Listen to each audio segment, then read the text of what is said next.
Hello, hello, hello, and welcome to Nursing News You Can Use. I'm Tina Baxter, your host. I want to welcome all of you that are joining us on the Nurse Shark Academy page, those of you that are on our Baxter Professional Services Facebook page, and those that are watching us on our YouTube channel, the Nurse Shark Academy channel. All right, let's go ahead and get started for today. It is June the 12th, 2024. And our inspirational quote for today: I listen to my intuition. My inner wisdom always guides me in wondrous ways. I listen to my intuition. My inner wisdom always guides me in wondrous ways. This is from the Louise Hay Inspirational Calendar for 2024. All right, let's go ahead and get into some of the news, but I have some exciting announcements for you.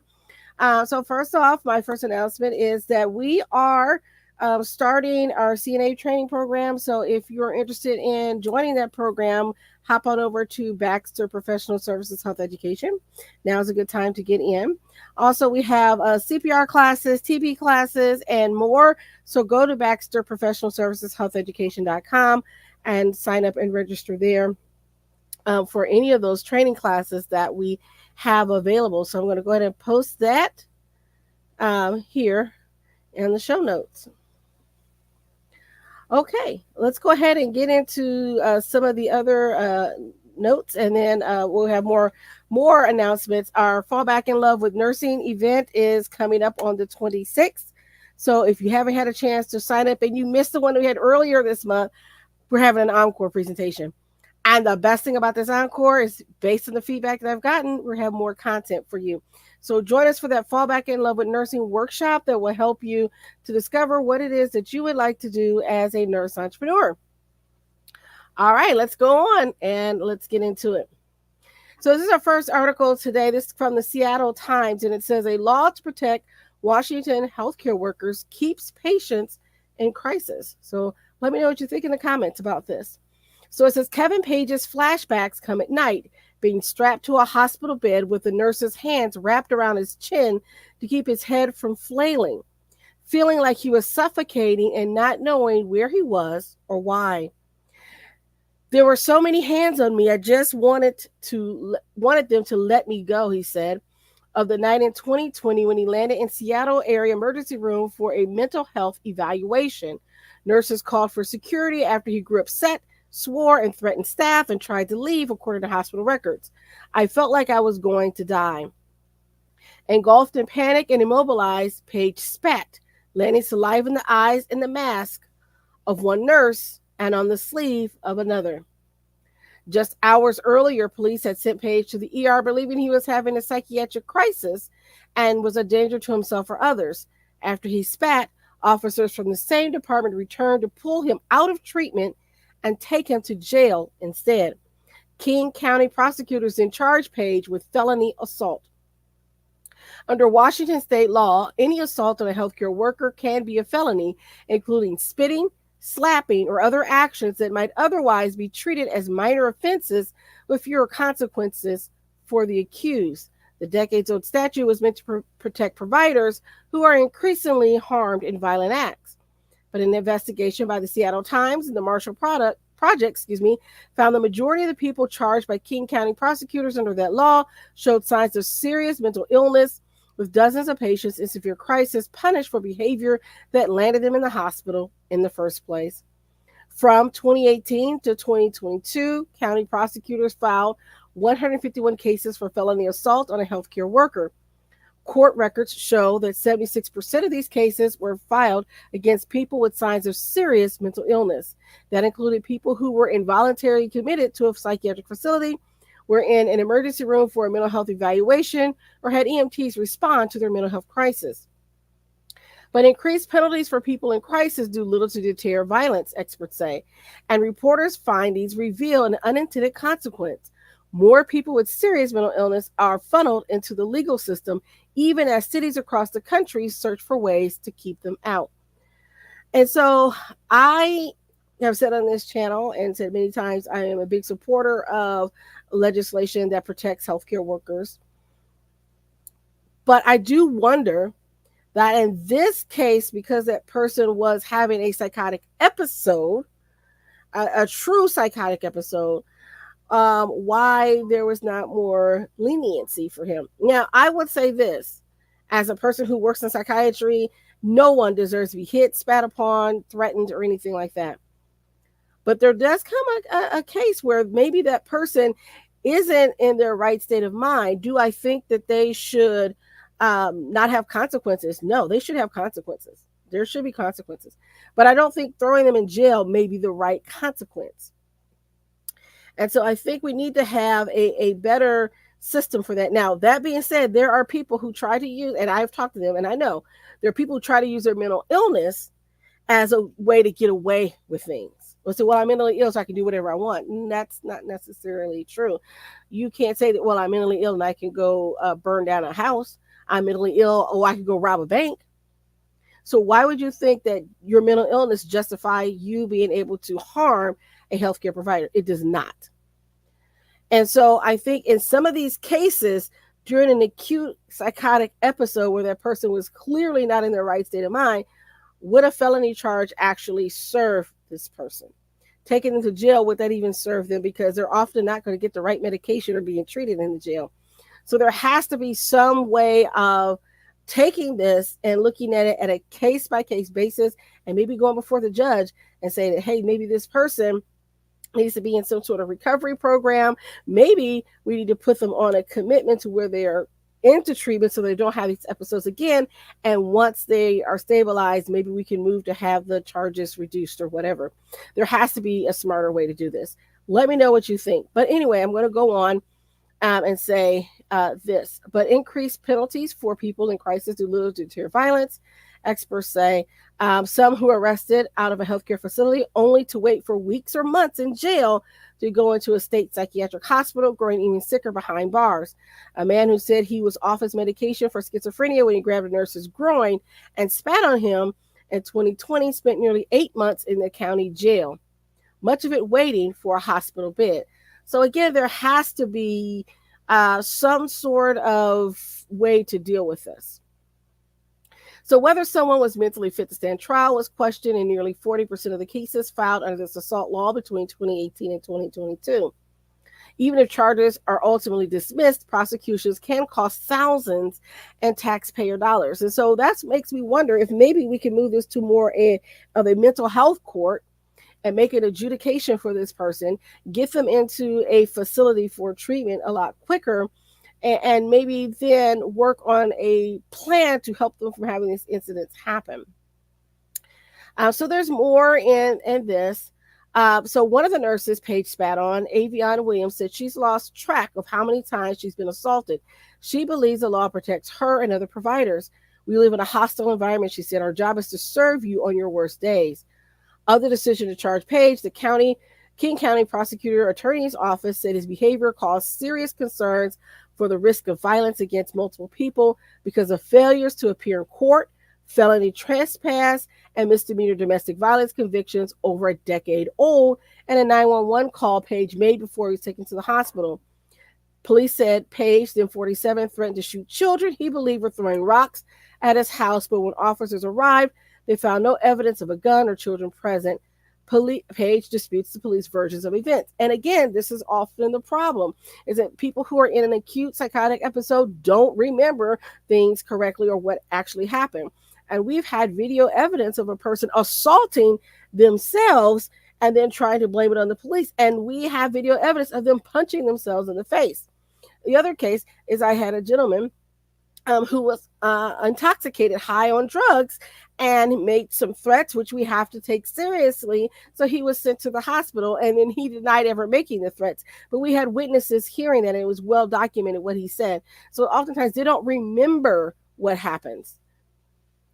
So further on in the article, it says, any assault that causes substantial pain or bodily harm or involves a weapon can be a felony in Washington, regardless of the victim's job. But spitting, for example, became felony-level violence when it targets people in specific professions. Along with healthcare workers, Washington's assault law covers police officers, bus drivers, firefighters, and courthouse employees, all public servants who are more likely to encounter people in crisis. So there is more to this story, and there's a lot here. I do not have the time to get into it. But if you want to hear more about it, go over to the Seattle Times and read this important article. And then let me know what you think because, you know, as a person who's been hit, spat on, smacked, grabbed, shoved, kicked across the room, punched in the eye, I say these laws are important. But let me know what you have to say. All right, here's our next story. All right, it says after a surprise sale, New Hope St. Teresa nursing home facing another strike. So this is in Minnesota from the Star Tribune. For the second time in 3 months, 200 nursing home workers announced a strike at the St. Teresa Nursing Home in New Hope, creating more concerns for patients, their families, and their staff members.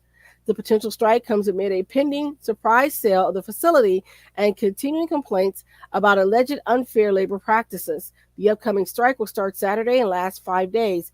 The March strike was only for one day. Officials at the Minnesota Department of Health said they're meeting this week to review what steps to take in order to protect the home's 280 elderly patients in assisted living, long-term care, memory care, and other units across the 11-acre campus. MDH has been made aware of the intent to strike and anticipate receiving St. Teresa strike plans soon. MDH plans to meet with the management of St. Teresa's this week to discuss the options for securing the care and well-being of residents should a strike take place. Members of the Service Employees International Union Healthcare Minnesota and Iowa notified St. Teresa on Thursday of their intent to walk out starting this weekend. Some families said they learned about the ownership change. Compass Health has plans to buy the nursing home by August the 1st, and a letter 1 week ago.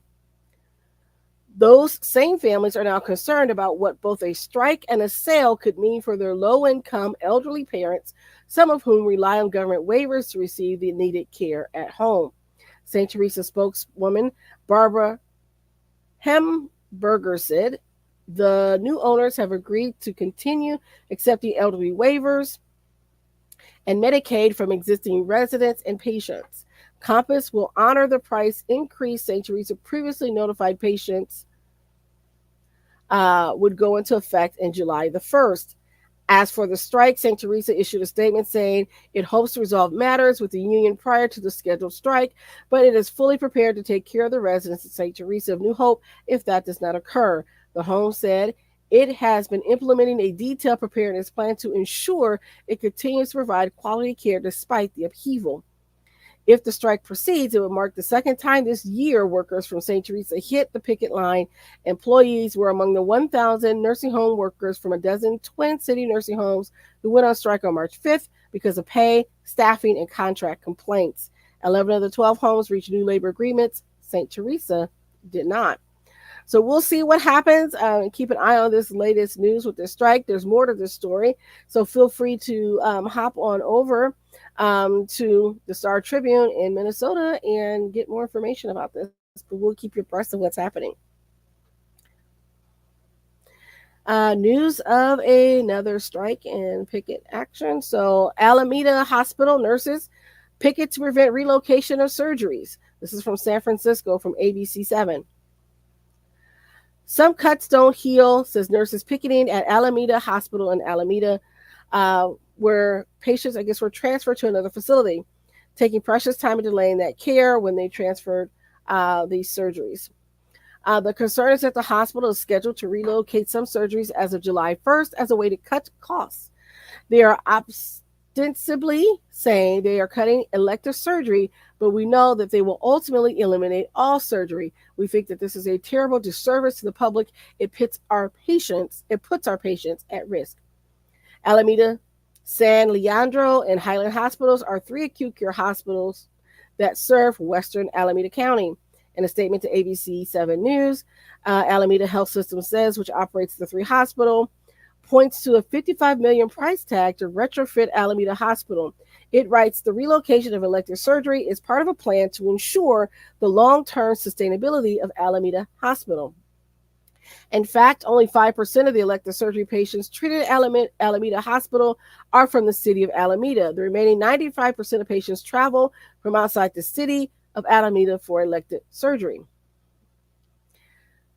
So, according to the nurse, it says that Highland and San Leandro are already at capacity. We have an operating room right here. Why not use this? Why make this a center for excellent care when why not make this a center for excellent care when our already have facilities that are overloaded? Sorry, it's a very strangely worded. Lefebvre admits that the surgery facilities at Alameda Hospital are underutilized, but her concerns are these cuts will have a domino effect. Emergency rooms, ORs, and ICUs are a triad of necessity for handling emergencies, so you can't have one without the other. Many of our patients are on Medicaid or uninsured, and they come to Alameda Hospital because this is the only place they can receive care. Cutting their access to essential life-saving services is antithetical to Alameda's Health's own mission of promoting community health. Everyone, regardless of their income or background, deserves quality care. So we'll see what happens and keep an eye on this story as well. If there's new developments, we will certainly bring them here to you. More about Steward Healthcare. This is coming out of Boston, Boston 25 News. And it says bankrupt Steward Healthcare on Tuesday announced that it secured new funding to operate in its hospitals in Massachusetts through the end of June. Steward, the largest physician-led hospital operator in the United States, secured an additional loan of $225 million and will seek court approval of the financing this week. Since entering the Chapter 11 process, everything we have done has been to ensure that our hospitals, medical centers, and physician offices stay open. We continue to serve our patients and maintain our commitment to employees, said their restructuring officer. Securing this additional financing from a group of our secured lenders provides Steward with comprehensive financing to stabilize our operations during this bankruptcy case. Last week, Steward agreed to hold an auction on its hospitals later this month, including the 8 facilities it operates in Massachusetts. A judge will rule on the final sale. So we'll see what happens. Hopefully that they can come out of this and come out better. But in the world of more bankruptcies and closures, let's turn to Pennsylvania from the Pittsburgh Post-Gazette. Bankruptcies, closures rock senior care across Pennsylvania. The bankruptcies of 21 skilled nursing and personal care centers in Pennsylvania in 16 days are rolling long-term care for seniors and their families, while industry insiders warn the turmoil is far from over. Last month, 12 Pittsburgh area nursing and personal care homes filed for bankruptcy. 2 weeks later, they joined by at least 9 other senior care facilities, one in Washington City and others across the state, in seeking protection in court from creditors under Chapter 11 of the U.S. Bankruptcy Code. Separately, 2 other nursing homes, Pittsburgh Skilled Nursing and Rehabilitation in Shadyside and Jefferson Hills Healthcare and Rehabilitation in Clarendon, in recent months announced they were closing, citing financial issues as they displaced patients and threw staff out of work. The carnage in long-term care may not be over.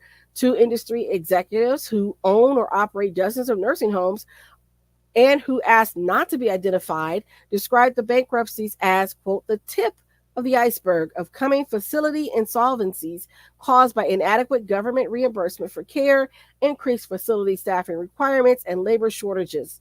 Many more Pennsylvania nursing homes will go bankrupt or close in the coming months, the 2 officials predicted. The 21 long-term care facilities that recently went into bankruptcy represents 2,625 beds, and virtually all of them are for-profit, investor-owned. Those will continue operating as usual for now under the Chapter 11 filings. But the moves signal instability in an industry that's also being pinched by private equity investment strategies meant to squeeze profits from nursing home assets, sometimes at the expense of patient care, healthcare advocates say. The role of private equity investment in healthcare has gotten the attention of federal regulators, who in March began an investigation of the practice. So we are starting to see a lot of these facilities trying to get out of the long-term care industry because they've already taken the profits. And so let's bump on out. It's interesting to note that a lot of these facilities are privately owned for-profit entities.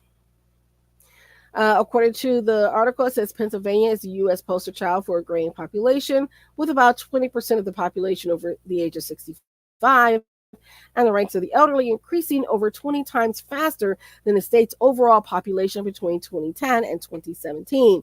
Caring for seniors historically has been handled by nonprofits and church related groups.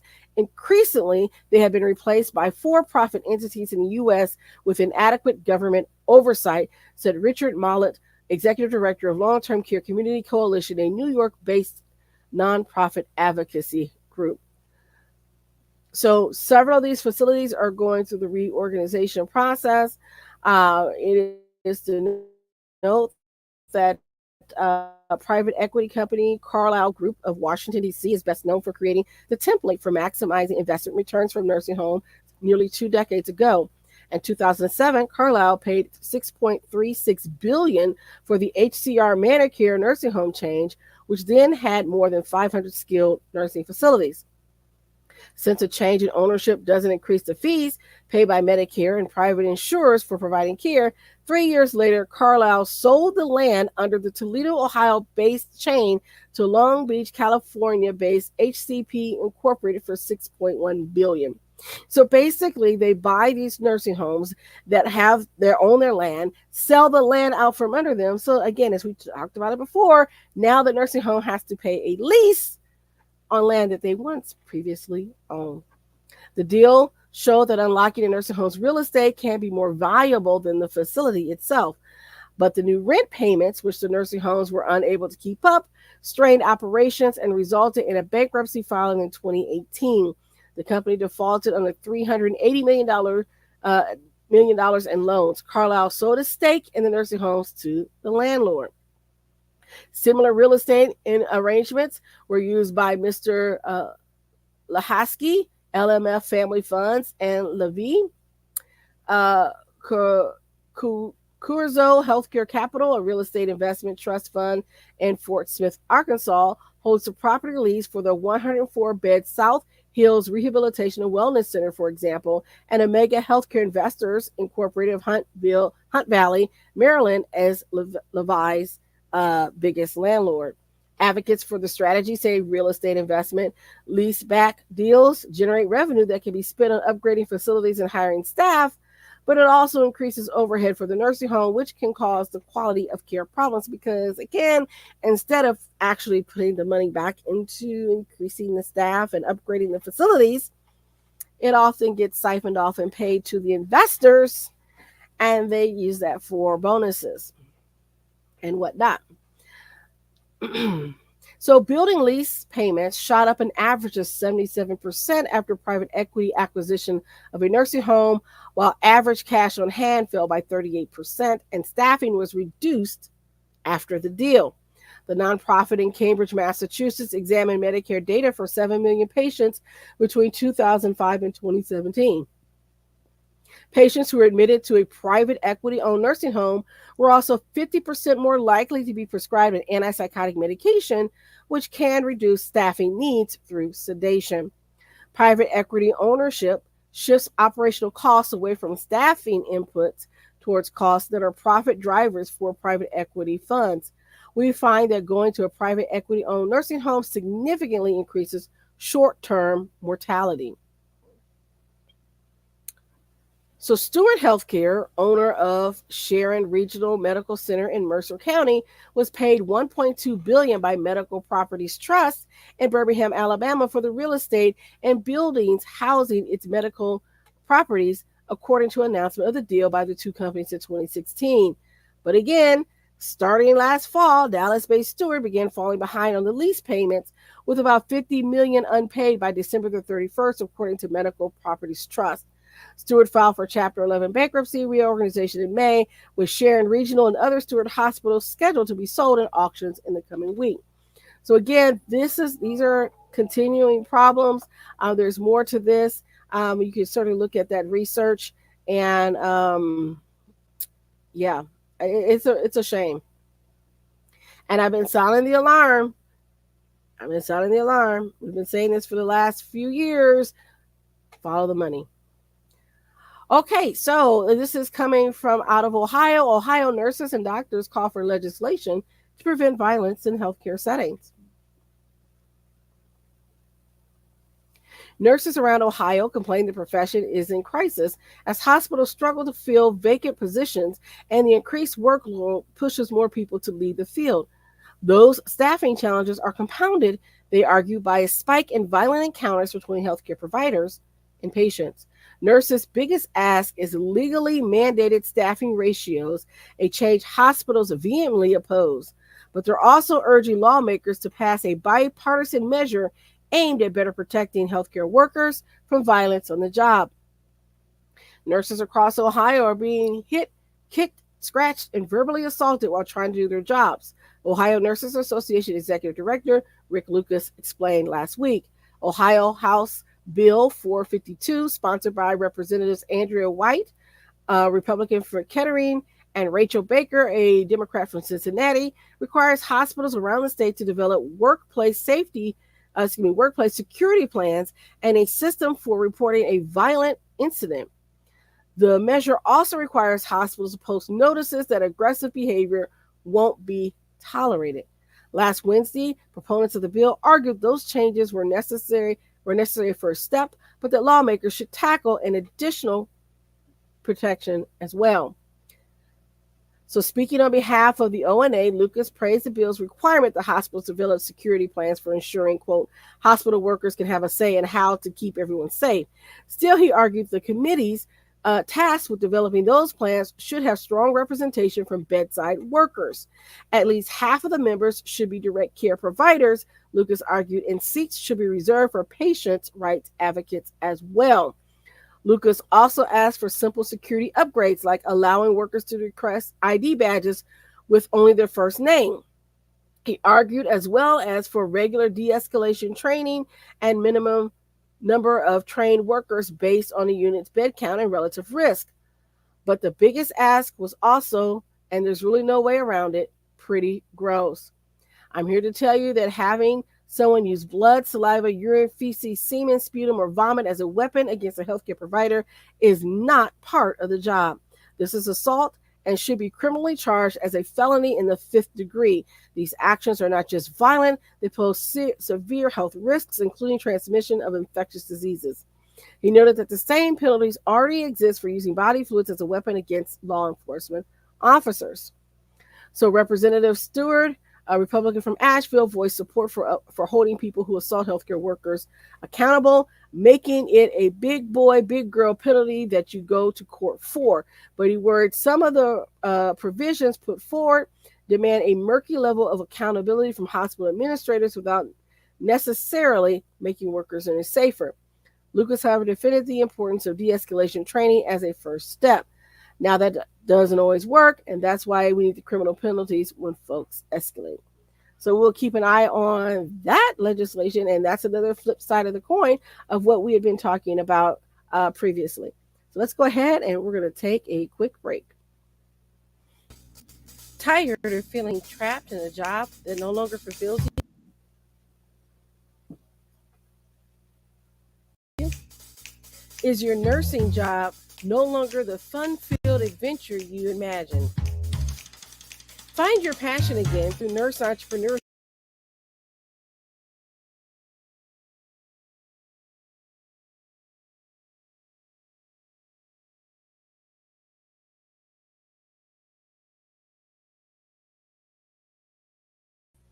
Well, as we were taking a break, I'm not exactly sure what's been happening with our commercials other than I had just spoken with Comcast, and they said that they had increased my internet speed to help me with my streaming, but I am not seeing that has really helped much.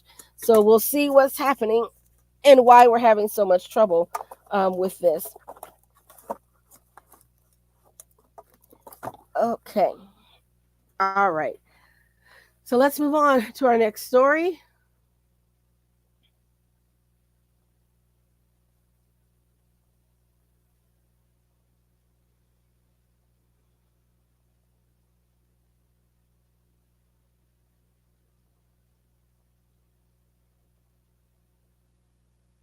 All right.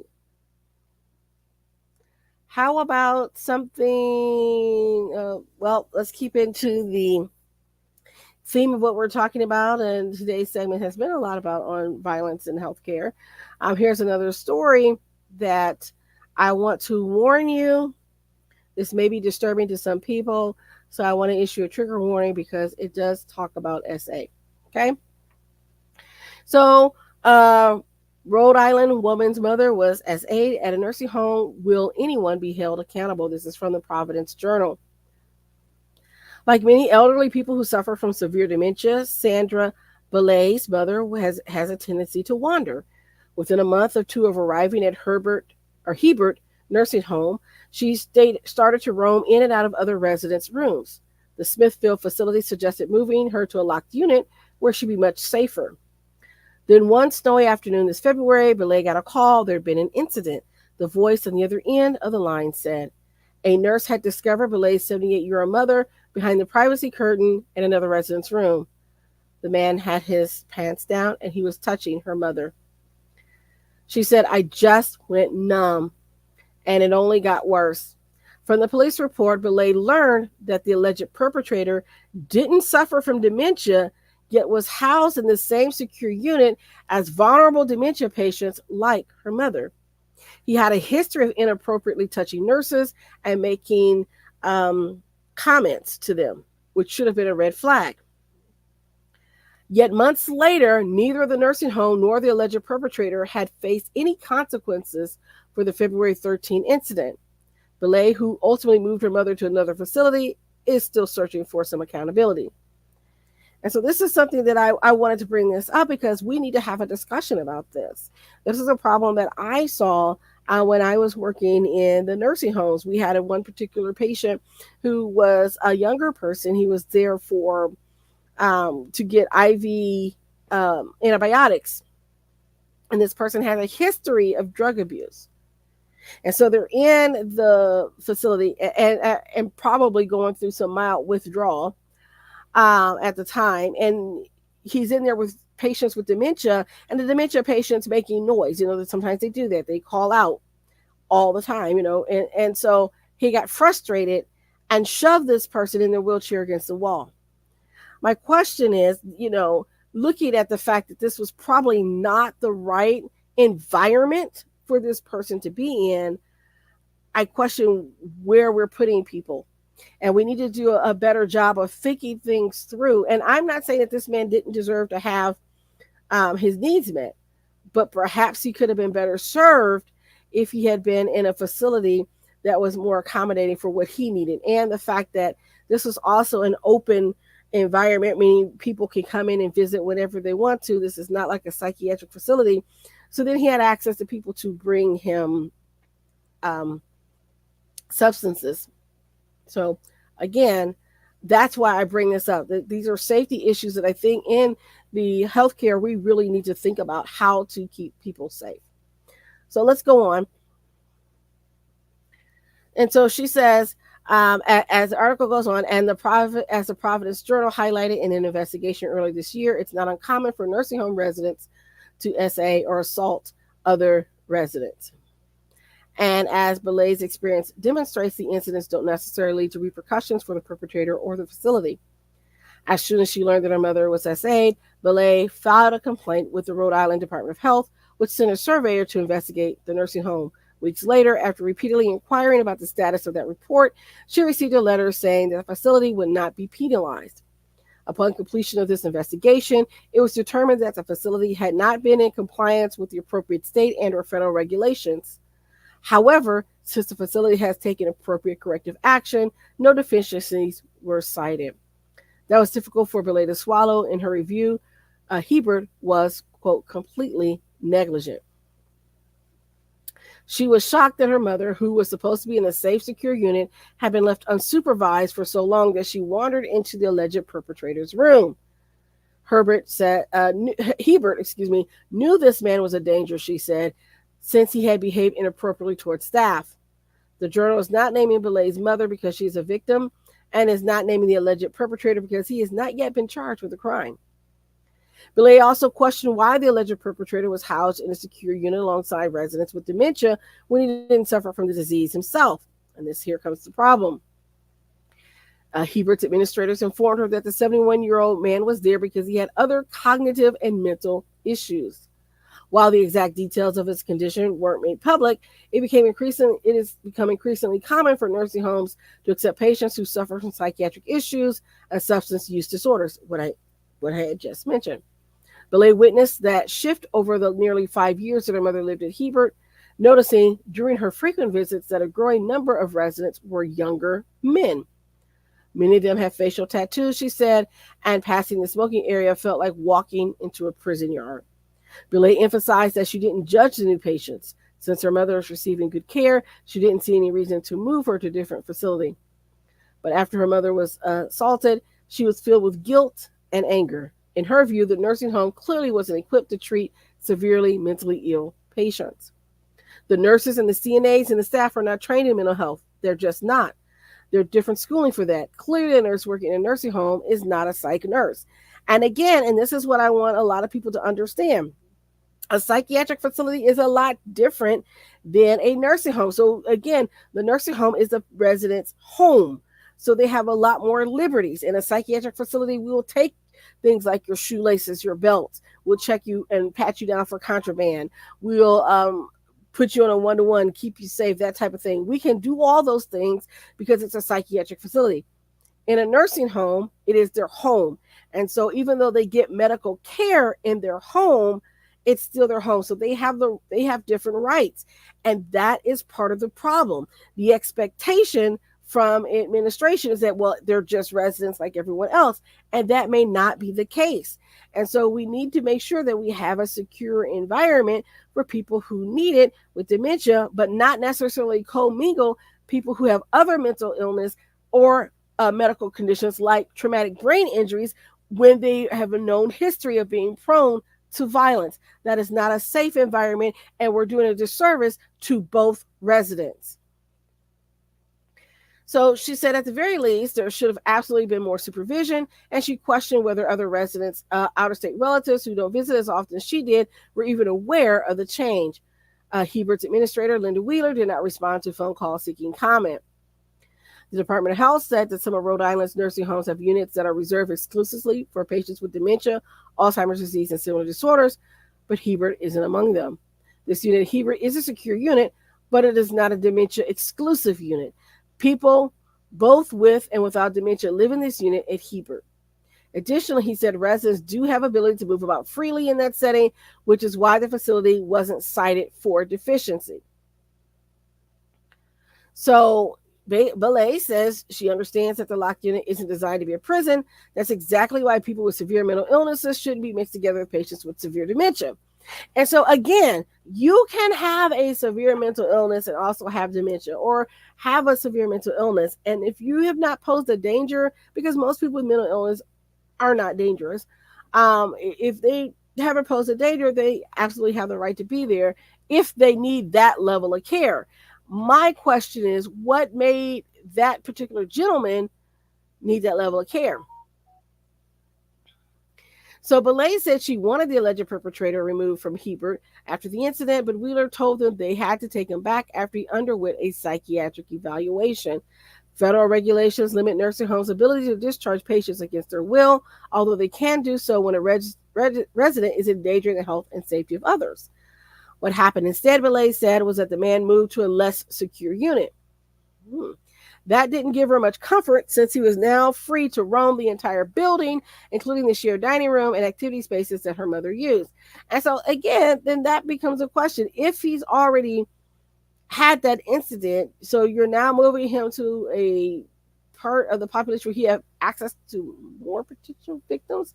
And again, I don't want to negate this person's rights, but was this the right facility for him?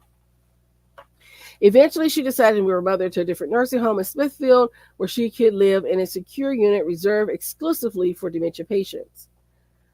She said, I had to upset her life. Since her mother suffers from memory loss and severe cognitive challenges, moving her out of a familiar environment where she'd spent the last 5 years led to numerous setbacks. Her mother, of course, couldn't fully comprehend the fact that she had been assaulted.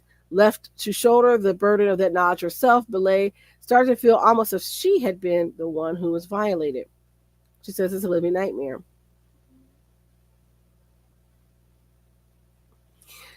So on April 3rd, she received a call, belay, from the detective Douglas Searcy at the Smithville Police Department. As she remembers it, he told her that they presented the case to the Attorney General's office, but wouldn't be able to move forward with criminal charges because the alleged perpetrator would likely be deemed too incompetent to stand trial.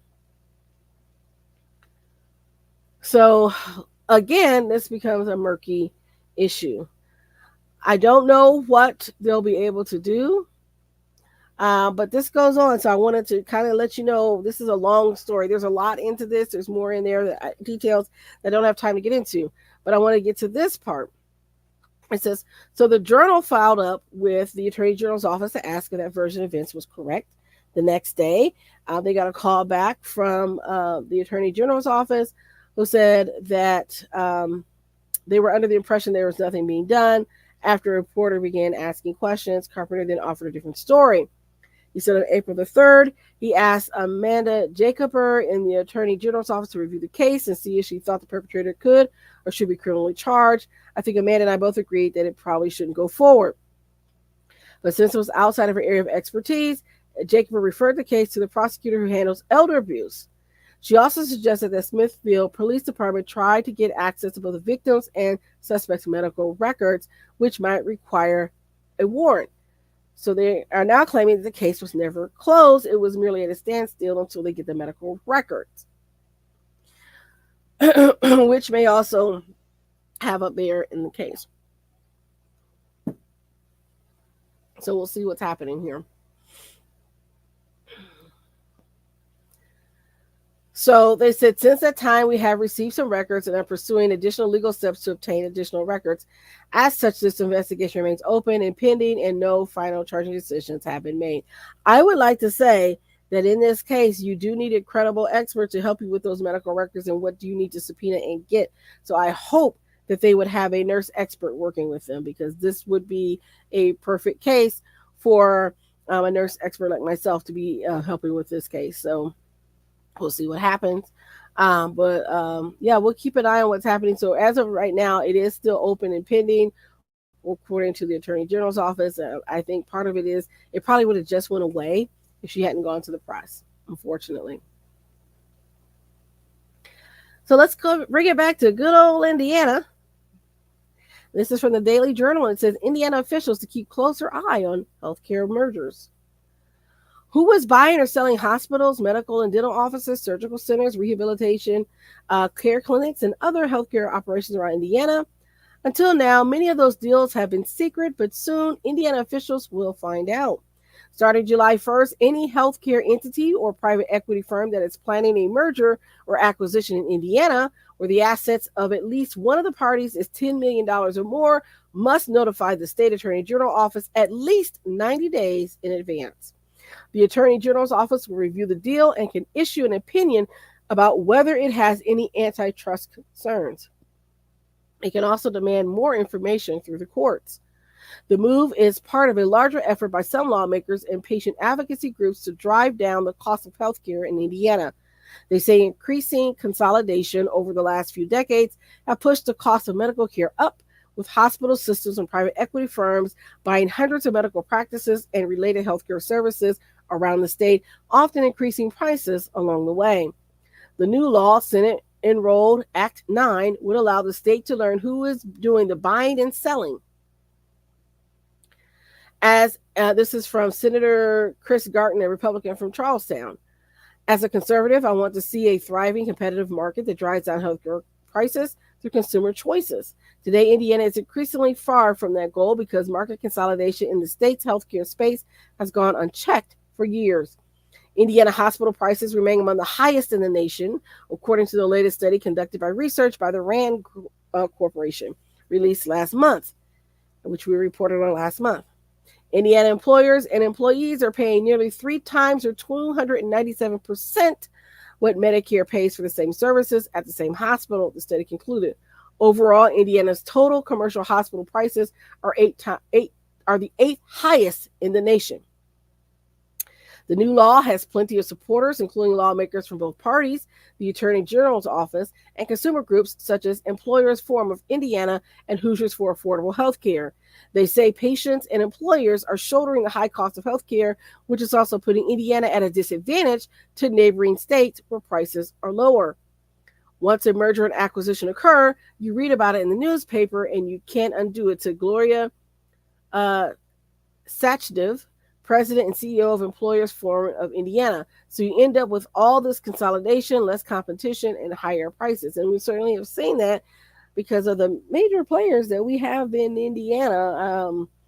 And I certainly saw that when we were looking for possibly having clinical sites for our LPN program a few years ago.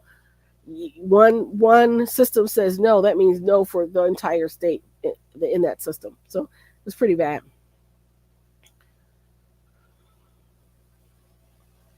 In December, the U.S.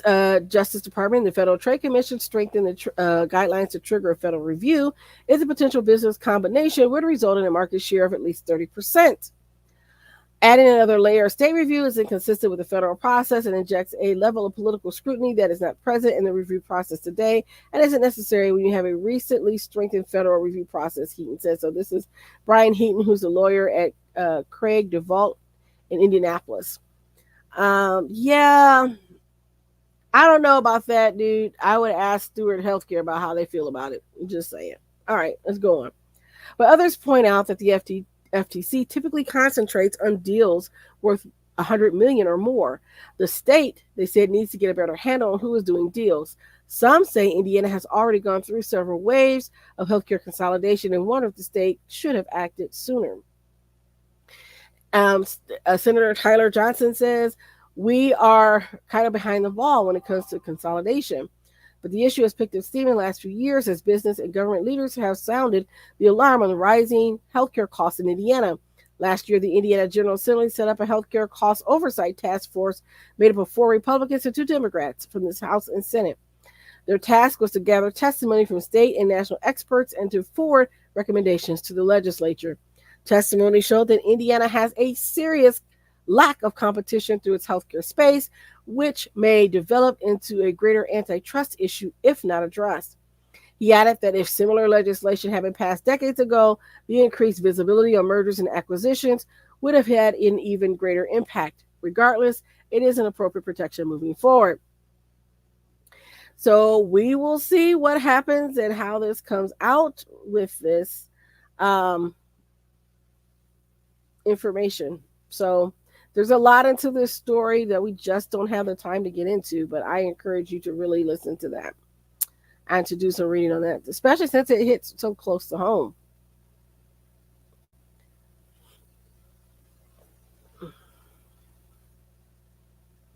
And speaking of nursing home industry, this is something that came out of the sunchronicle.com. The nursing home chain with facility in Attleboro reaches $4 million settlement with the state attorney general's office. So this is coming out of Massachusetts. So a nursing home chain that operates a facility in the city has reached a $4 million settlement with the state attorney general's office to resolve allegations of resident neglect. Attorney General Andrea Joy Campbell on Monday announced the settlement with Next Step Healthcare, which operates 16 nursing homes in the state, including Garden Place Healthcare at 193 Pleasant Street. The settlement resolves allegations that Woburn-based long-term care management company deliberately failed to properly staff the nursing homes it owned and operated, resulting in resident harm and neglect. As part of the settlement, most new Next Step facilities will have to be overseen at the company's expense by an independent compliance monitor. The settlement follows a years-long probe by the Attorney General's office into reports of substandard care or regulatory violations at Next Step's nursing homes. The reports were based on complaints and referrals received from the State Department of Public Health. Campbell says for years, Next Step prioritized profit over care by failing to adequately staff its nursing homes. This is the largest settlement of its kind for that particular office. Campbell said the settlement will send a message that this conduct will not be tolerated and ensure that Next Steps facilities comply with staffing requirements moving forward, assuring that vulnerable elderly residents receive the proper care they need. There was no comment to the Sun Chronicle by the company. So the next step, co-founded and co-owned by Damien Del Anno and William Stephen, also owns, operates, and manages nursing homes in Fall River, Fitchburg, Lee, Madden, Melrose, Middleborough, Norwood, Plymouth, Taunton, Walpole, West Newton, Westboro, and Worcester. Under the terms of the settlement agreement, Next Step agrees to budget staffing at state mandatory levels. So we will see. We'll see how that comes out. All right. Let's take a quick break because we do have a few other other stories that I really want to get into. And again, I'm trying to bring these issues up so that we can be more forward thinking in healthcare. So let's take a quick break.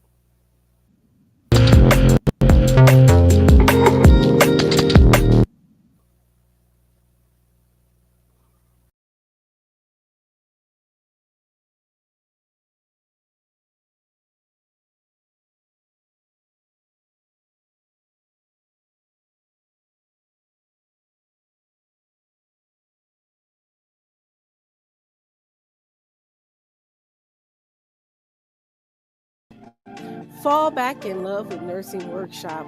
Join us for this important webinar. Are you tired of talking about the problems in nursing and never hearing about the solutions?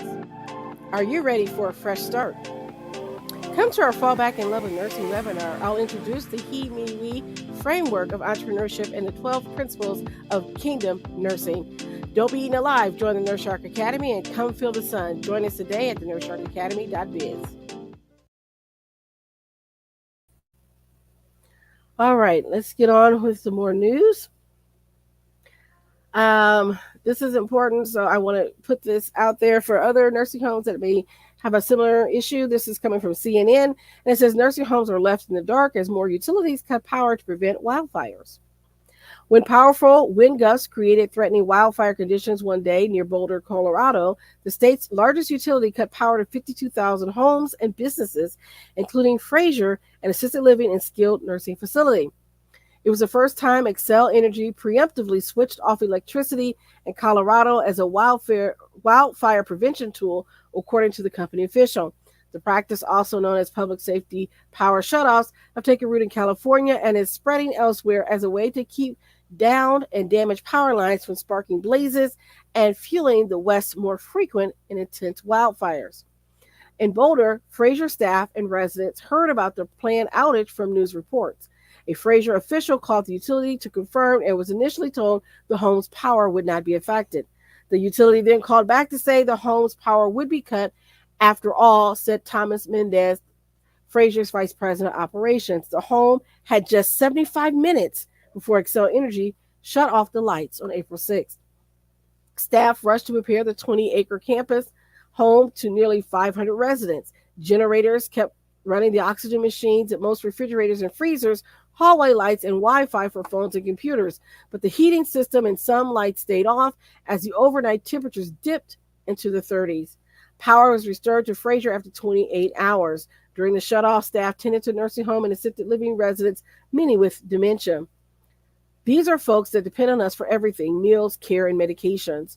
Not knowing when the power would be restored, even 24 hours into the crisis, was stressful and expensive, including the next day cost of refueling for 2 generators. We're lucky we didn't have any injuries or anything major, but it is likely these could happen when there are power outages, expected or unexpected, and that puts everyone at risk. As preemptive power cuts become more widespread, nursing homes are being forced to evaluate their preparedness, but it shouldn't be up to the facilities alone, according to industry officials and academics. Better communication between utilities and nursing homes, and including the facilities and regional disaster preparedness plans, is critical to keep residents safe. We need to prioritize these folks so that when the power does go out, they get to the front of the line to restore their power accordingly, said Dr. David Dosa, Chief of Geriatrics and Professor of Medicine at UMass Chain Medical School in Worcester, Massachusetts, of nursing homes. So there's more to this story, but I just wanted to put this on your mind. If you're working in a facility in a nursing home, particularly in the California or Colorado area, and places like that are prone to wildfires, this is something you need to be thinking about. And I would say being proactive. So this is why I'm covering this story so that you can be. Okay.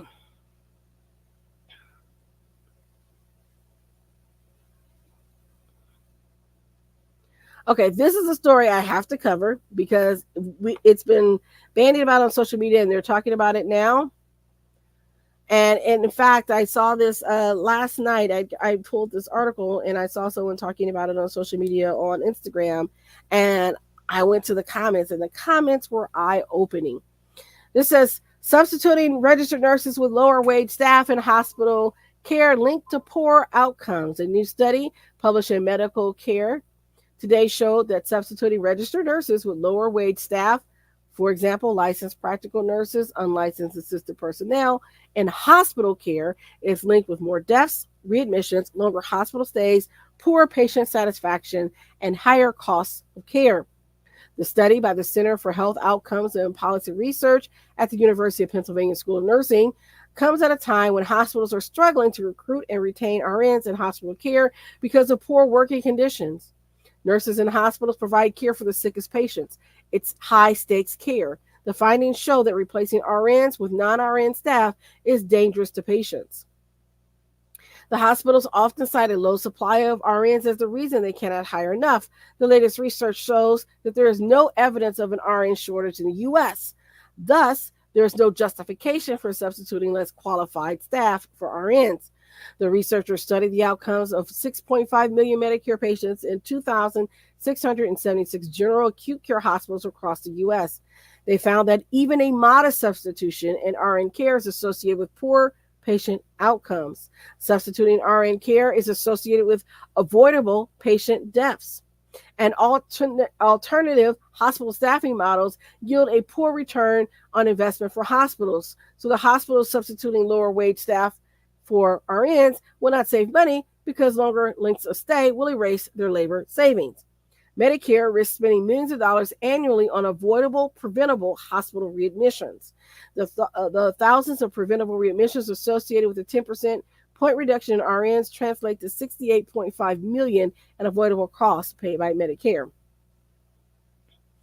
The article goes on to say that with roughly half of hospital RNs reporting high levels of burnout, hospitals should focus on fixing the root causes of their burnout, chronic understaffing, and poor work environments, not replacing RNs with lesser trained nursing staff that the evidence shows is likely dangerous to patients. Other recent publications by the Center of Health Outcomes and Policy Research shows that establishing a minimum hospital nurse staffing standards are in the public's interest. So this was released just yesterday. So if you want to look more, go to the University of Pennsylvania School of Nursing and for this important information. But as I was saying in the comments, so what happened? It denigrated into RNs versus LPNs, LPNs versus CNAs, this whole thing that it should not be. We have known for years that because RNs have a different scope of practice from LPNs, you get better patient outcomes. There was an argument, though, however, that the recent, with everything that happened with COVID, RNs coming out now may not have had the clinical experience that some more experienced LPNs have. Now, that being said, listen, they got into this. LPN, like, I can run circles around RNs and blah blah blah. You can say all that you want to, right? But at the end of the day, your scope of practice does not allow you to do certain things. And as an RN, and more importantly, an advanced practice RN, I understand that there is a difference in scope of practice. And so I am not denigrating any LPNs. Some of the best nurses I worked with were LPNs, and they were very helpful to me as I was coming out of nursing school and was a brand new nurse. That being said, my experience, my education, my preparation was to the degree that such that I was able to make some do some critical thinking when things don't go as expected. And not everything can be followed by with an algorithm. There are things that happen, and you have to be able to think on your feet and use your experience and your nursing knowledge. It's the same way with physicians. It would be like expecting someone in their first year as a physician to be as proficient as someone who's been practicing for 30 years. So the argument that they were having was just not a valid argument. It's not a valid argument. Nowhere did it say LPNs are not important. I know they may feel some burn from this, and this is, one of those things. Nursing, we got to stop doing this. But you all have a role. And what this is saying is that using an LPN in place of an RN who doesn't have the educational preparation or background to do some of the things that an RN would do is to the detriment of the patient. I think that I love the fact that we used to have team nursing and you had an RN and you had LPNs under and CNAs under, and then they would work and do things together, and we actually worked together. And to me, that was the best way to do it because everybody was pulling together. And so the RN could focus on the things that the RN had to do. The LPN can handle the treatments and the meds. The CNA can take them to the bathroom, get their baths, and it worked very well. But when you have people fighting back and forth about who gets to do what, go back to your standard of care and your scope of practice and start there. And so I can see where trying to save money really isn't going to save you money when you look at the other costs. And I think this is an important study. Again, I haven't read the original study. I'm just reporting the news article that came out about the study. But look into it. Let me know what you think. All right. So I have a few more stories that I wanted to get into, but I'm not going to because I want to get to our nurse making a difference. And so I want to make sure I get to that story.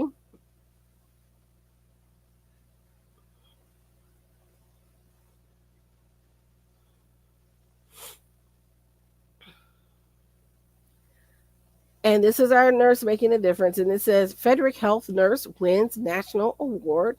And anytime someone gets an award, I want to celebrate you. Look, you worked hard for this. Maybe people liked you. It was a popularity contest, and people are all upset about the Daisy Awards, and it's a population contest, whatever. But you know what? I think you deserve your name and your time in the sun. And I always want to celebrate a nurse that's doing well. So this nurse in Frederick, Maryland, Peggy McNeil, felt honored when she got the news that she won the National Legacy for Life Award. She says the description of the winner, I was listening. I thought that's a fabulous person. Who is that? And then I heard at the end my military experience, and I started to shake like I was so surprised and so honored. The award highlights McNeil's leadership in transforming the field of nursing through the current and future generations of nurses. But McNeil said her success story is not only hers to share. You don't get where you are because you did it by yourself. So I think of all the people that I go to work with, all the people that I've worked with in the military, even the patients that you get to take care of like it's such a privilege. After 40 years of serving her community, she encourages other aspiring nurses to always volunteer when they can. When you're a volunteer, it transcends the work, and I think it can give you great satisfaction that you might not get from what you see in the day-to-day because people will appreciate volunteerism. So I want to say congratulations to her as being our nurse, making a difference, and I want to thank you for tuning in today. That covers all of our news for today. We had a couple more articles, but we'll just not go into those because of the time. But I will say, don't forget about our event coming up on the 26th. Fall back in love with nursing. Again, you can leave your job, but you don't have to leave your profession. Find a way to be re-engaged in your nursing profession. I encourage all nurses, all walks of life, hospital administrators who are nurses, encouraging LPNs at the bedside, RNs at the bedside. I'm talking about academia, nurses that are teachers. All of you should be at this event. It doesn't cost you anything. Sign up and register at the nursesharkacademy.biz. I'm going to go ahead and post our website there just in case you're wondering about it. Here's the nursesharkacademy.biz. Go ahead and do that. Don't forget, to like and subscribe to our YouTube channel. Hit the notification bell so you can get notified whenever we go live. And also for our other show, the Nurse Shark Academy show, where we interview nurse business owners and leaders. So I encourage you to join us for that as well. I'm going to say bye bye for now, and I'll see you next week.